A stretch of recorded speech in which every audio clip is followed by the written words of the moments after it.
everyone, happy day 9. I am currently 15,850 words in, and so I'm keeping right on schedule. Everything's good.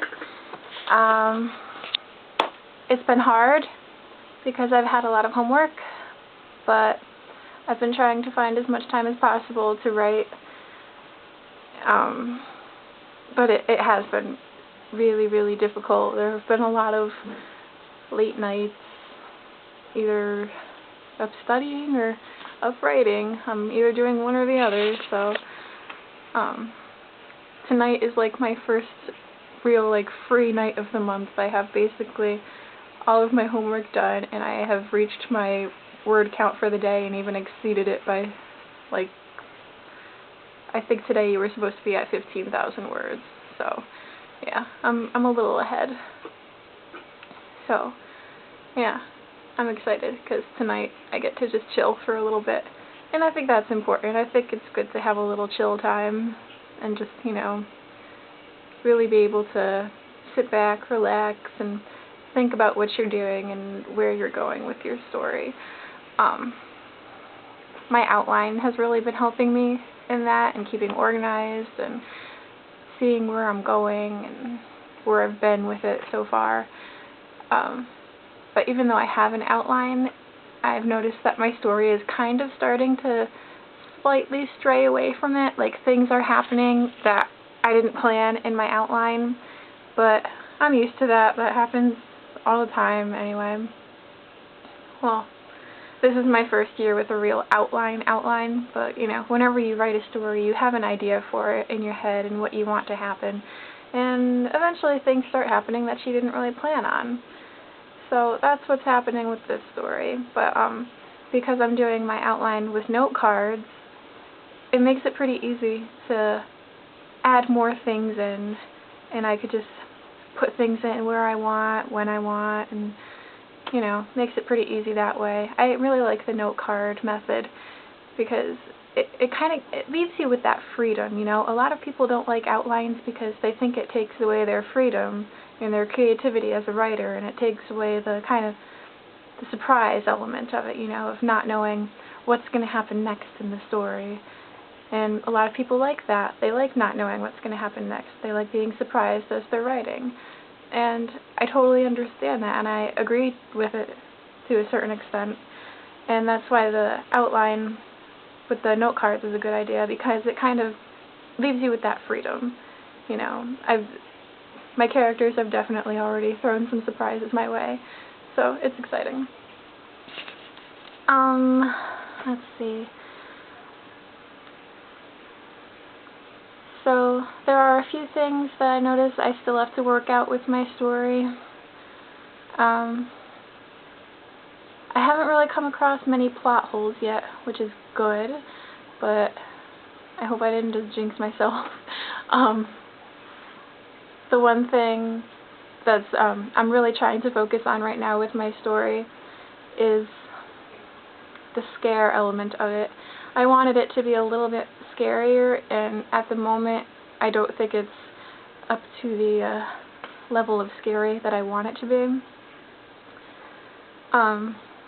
My haunted scarecrow just is not as haunted as I would like him to be. I want him to be a little bit more intimidating, a little bit more scary to the kids, and right now he's kind of just there. So I need to work on that a little bit more and making him a little scarier. I think what will help in that is if I actually give him a name, because right now he doesn't really have a name. He's just the Scarecrow. So I'm thinking like Stephen King's It, the clown in It has a name. His name is Pennywise. So I feel like maybe if my Scarecrow has a name, I don't know if that will actually change anything, but you never know. It might make him scarier. I don't know. I need to think of a name. So if anyone has a name for a haunted scarecrow, feel free to throw that at me. Okay? Thanks.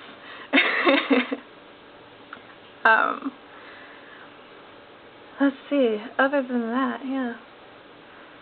We're in week 2. Yeah, we are definitely in week 2, and it is the time known by NaNoWriMoers to get a little bit discouraged, but I've been trying to keep myself as encouraged as possible, trying to keep my inner editor at rest and not let him come up from his crazy depths. And no, I cannot answer you right now, telephone. Sorry about that. So one way I've been trying to keep myself encouraged and to just keep on writing is by taking a look at my story from last year. This is my story from last year, all printed out, all 364 pages of it, 113,000 words. This is my NaNoWriMo story from last year, titled Can You Hear Me Now?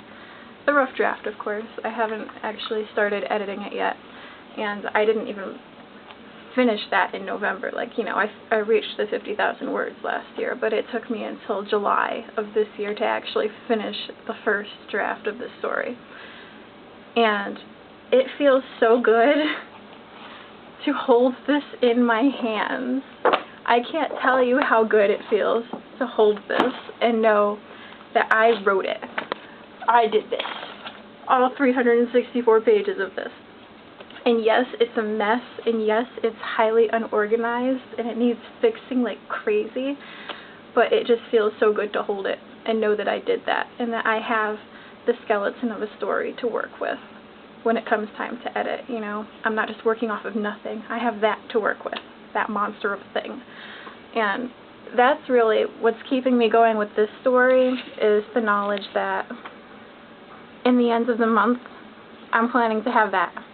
I'm planning to have a finished rough draft of the story that I can print out and hold in my hands and be like, okay, here's a rough draft, and I can edit this, so I'm not, you know, going off of nothing, and it's going to be amazing. So, you know, you just got to keep a positive attitude about it. So yeah, that is where I am right now. I think that's about all I wanted to say, so just keep writing, you guys. Don't let your inner editor get to you, you know. You gotta keep them down. You know, don't go back and start rereading what you've already written. That is the worst mistake you could possibly make, because that will that will just discourage you all the more. So just keep going, you know, get through the rough draft, and then by the end of it, you'll have a nice printout to work with, and it's a great feeling. So alright everyone, thank you for watching. Happy writing.